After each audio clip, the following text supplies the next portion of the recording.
Vous avez sans doute déjà croisé ces jeunes hommes souriants, avec une cravate et une chemise blanche. Ce sont des Mormons. Ils sont plus de 15 millions à travers le monde. Ils sont les membres de l'Église de Jésus-Christ des Saints des Derniers Jours, fondée au 19e siècle par Joseph Smith.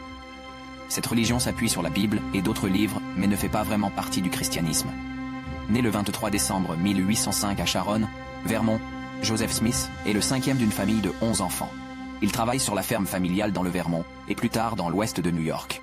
Un jour, alors âgé de 14 ans, Smith reçoit une visite extraordinaire, celle de Dieu, qui lui confie une mission de taille: rétablir sur terre la vraie Église, dans le but de préparer le retour du Christ. Voilà le point central du mormonisme. Le Christ reviendra parmi les hommes aux États-Unis pour y établir un royaume de 1000 ans de bonheur. En 1823, Smith reçoit la visite d'un ange du nom de Moroni. Il lui révèle l'existence d'un livre sacré qui parle d'un peuple ayant vécu en Amérique il y a très longtemps, et à qui le Christ a enseigné l'Évangile. Le texte est écrit dans une langue inconnue, sur des tablettes d'or.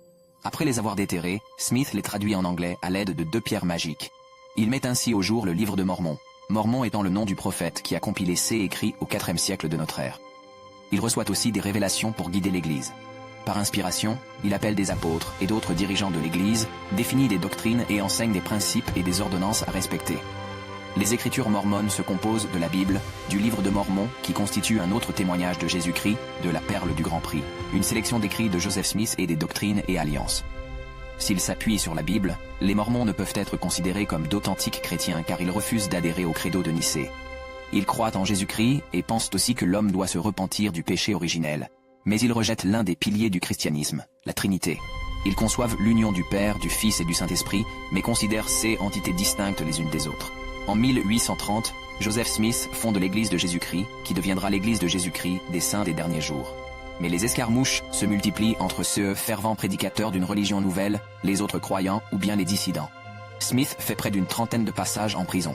Les Mormons fuient vers l'ouest pour l'Illinois. Smith y construit une nouvelle ville, Nauvoo. Arrêté une nouvelle fois en 1844, il meurt en martyr. Il est abattu par la foule en prison le 27 juin.